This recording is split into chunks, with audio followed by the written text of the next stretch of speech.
as we continue our discussion about the Trump administration facing a new scandal, as the Justice Department has acknowledged that Attorney General Jeff Sessions met twice last year with Russia's ambassador to the United States, contradicting sworn testimony Sessions gave during his confirmation hearing.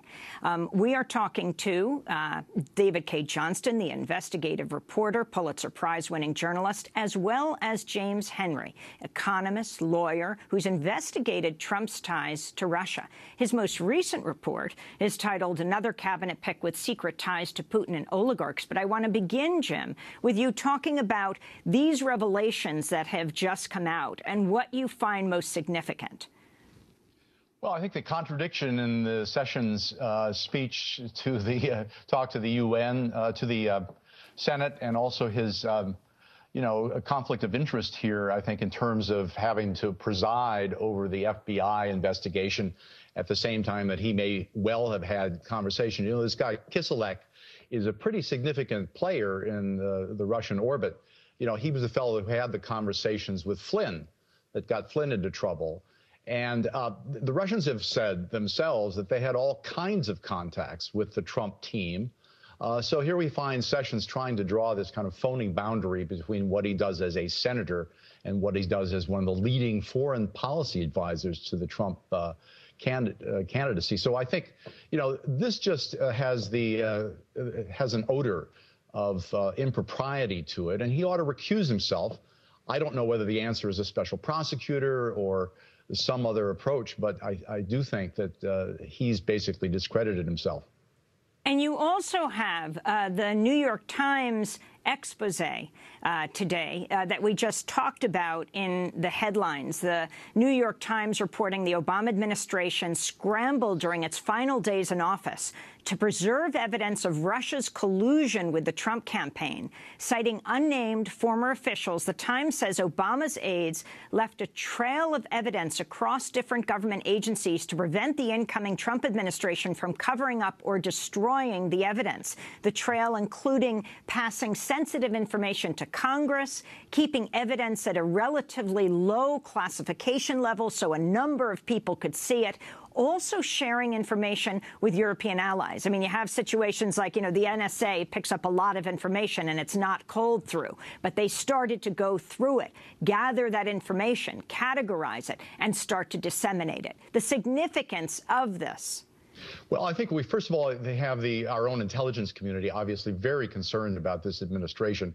But the second thing that I picked up from that report, Amy, was that we have the Dutch, the UK, the German agencies as well, basically beginning to corroborate some of the elements of the Steele memorandum, which, you know, came out originally last summer. This is the MI6 guy who is making all these allegations about Trump compromat and the Rosneft deal, a lot of details there. But basically, we're finding that these other intelligence agencies, the United States is not the only organization, not the only country with intelligence agencies. They are coming out with findings that are basically corroborating some of the elements of that commission, that there were, in fact, meetings of the Trump team with Russians in Europe during the period that the Steele memorandum claimed. So that's also very important, and I think we're going to have to see exactly what that means. In Canada yesterday, I mean, you had Trump's address to the joint session of Congress on Tuesday night. I believe the only, or one of the only, world leaders he mentioned was Justin Trudeau Tuesday night. Well, yesterday in Canada, in Vancouver, President Trump's children, Tiffany, as well as Eric and Donald Trump Jr., who run his empire, joined a ribbon-cutting ceremony for the new Trump International Hotel and Tower in Vancouver. I just wanted to play a clip of, this is Don Trump Jr. Coming from someone that has some experience with generational family businesses, I know how it's not always so easy. Not always so easy. I'd like to thank the press. Just kidding. It's great to see you here. I'm shocked. I'm absolutely shocked. But no, it is great to be here. This has been an amazing journey. So James Henry, you're an economist. This is a hotel, the first Trump hotel and apartment building, a tower, that has been opened since, I believe, Trump has become president. Talk about the significance of this Vancouver tower. Well, I'd contrast it with the Toronto Tower, which just went bankrupt, and where Donald Trump had some very strange business partners, some of them connected to our favorite folks, the Russians. So I wrote a long piece about all this in the American Interest in December. You can dig it out. But, you know, look, I think that the Trump family should be encouraged to do business. I mean, it's great that they're out making towers around the planet. In fact, the whole family should go back to what they probably do best, which is building tower hotels. But the impact of this tower, I mean, is going to be, you know, I mean, I think it's unclear how much employment it will create, or whether the market that they're targeting isn't just the ultra affluent. That's typically their style. But, you know, I think the most important issues that we've been trying to understand here is all the incredible affiliations and partners that he's had, dubious partners from Russia and the former Soviet Union, a lot of money flowing into his organizations from Russian capital flight. And essentially what Donald always says is, I don't have any business in Russia. Well, you know, that's not the point. The point is he's done an awful lot of business with Russians, and a lot of those projects basically look a lot like money laundering projects. So I hope that talk about this. So talk about this when it comes to Vancouver, and specifically, just having read your piece, talk about Felix Sater and who he is. Right. Felix Sater is a convicted felon. He also happened to run a company with a partner called Bayrock, which was a big investor in the project called the Trump Soho, which basically went belly up. Bayrock no longer exists. It went bankrupt. But Felix and his partner, you know, have been accused of being a conduit to, you know, to former Soviet Union money that was flowing into these projects. You know, that's a matter of litigation. It's before the courts now.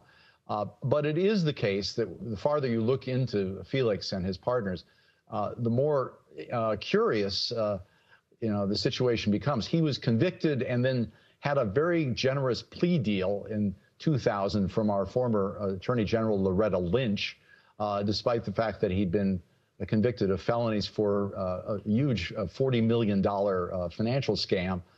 He never served a day in jail.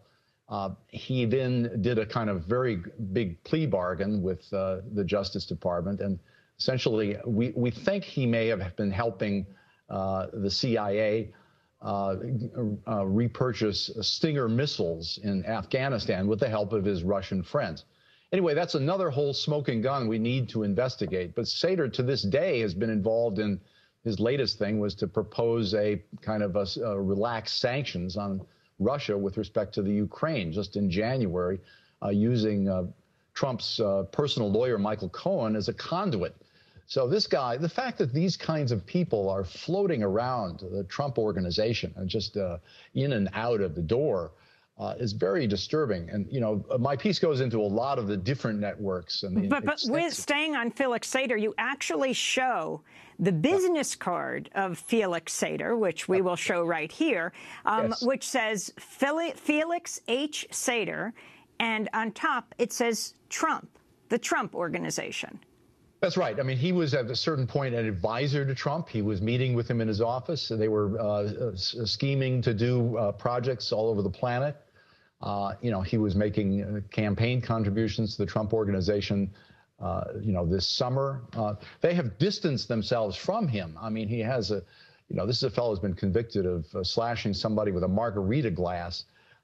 So, you know, the issue more broadly, just beyond Felix Sater, is how do we get to the bottom of all of these allegations? I think that David's point about needing some kind of independent investigation, maybe a national commission on this whole issue, just to clear the air, is essentially the way to go. But the most recent report that I've been doing, I wanted to just turn to that because, you know, the Sater story has been done. We know it's out there.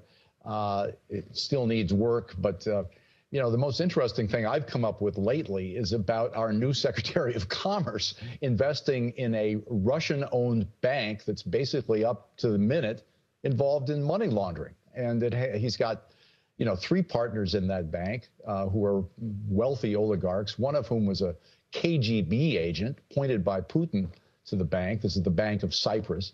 And at least 50% of that bank is Russian-owned. So Wilbur Ross is what the fellow we're talking about. We presented our report over the weekend. Several U.S. senators took the material there and asked Ross questions about all of his connections with these folks. But he never responded. And on Monday, the U.S. Senate voted 72 to 27 in his favor. I just find this outrageous, Amy. It's something that, you know, yet another case. But talk more specifically about Wilbur Ross, again, the wealthiest, I believe, of the cabinet members. Your subtitle, "There's Still Time for Senators," well, this is before Wilbur Ross was confirmed, to examine Wilbur Ross and his mysterious Russian-controlled bank in Cyprus. Talk more specifically about this and the money he made and why this matters right now. Well, he invested in this bank, which is the largest bank in Cyprus. It has a long, Cyprus is a big offshore haven, especially for Russians. Most of the direct investments that go into Russia are going through Cyprus. And his first partner in the bank, his co-vice chairman, was a guy who was a KGB agent appointed to that position by Putin because there were a lot of Russian shareholders in the bank after it went belly up. A second partner was the potash czar of Russia, worth about $8 billion, a guy named Rybolovlev. And Dmitry Rybolovlev not only sold Donald Trump bought Donald Trump's house in 2008 for $95 million in Palm Beach, but he was also tagged as bird dogging the president on the campaign trail, you know, intersecting with his landings in places like Charlotte, North Carolina, and Concord and Las Vegas, all over the campaign trail, and flying his Airbus 319 on these same routes. So what was he up to? Why was Rybolovlev, you know, intersecting with the president's campaign? You know, and the third partner was a fellow named Vekselberg, who is another big GARP, Russian investor. He has 4 companies in Switzerland, one of which has been implicated in intelligence spying for, you know, tapping people's internet connections. So, you know, this is kind of unacceptable. The final thing is that Wilbur Ross personally nominated as the CEO of this Bank of Cyprus, this Russian haven bank, the former head of Deutsche Bank, which is just, as David said, implicated in something like $10 billion of Russian money laundering. And Joseph Ackerman was there for 10 years. All of this happened on his watch.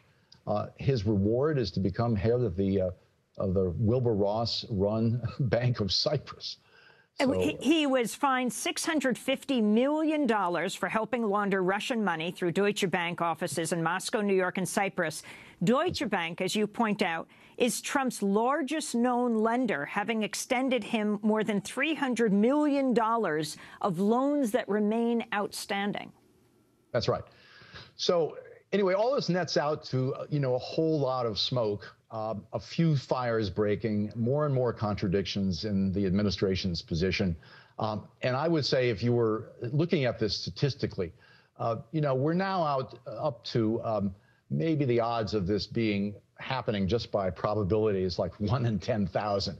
You know, there is something going on with this administration. It's the only way, for example, you could really explain all of the positions that Donald Trump takes that are perfectly aligned with those of Vladimir Putin on NATO, on the EU, on pipelines, on human rights, on immigration. I mean, it's like they're, you know, kissing cousins. So I want to turn to Massachusetts Senator Elizabeth Warren speaking out against Wilbur Ross's confirmation just this past Monday before he was confirmed. Mr. Ross is a Wall Street billionaire with a long history of profiting from the suffering of others. He also has shady ties to Vladimir Putin's Russia. This is not normal. And it is shameful if we ignore all of it as we evaluate the president's nominees to critical foreign policy and national security jobs. So that was Senator Elizabeth Warren. With that, he was confirmed.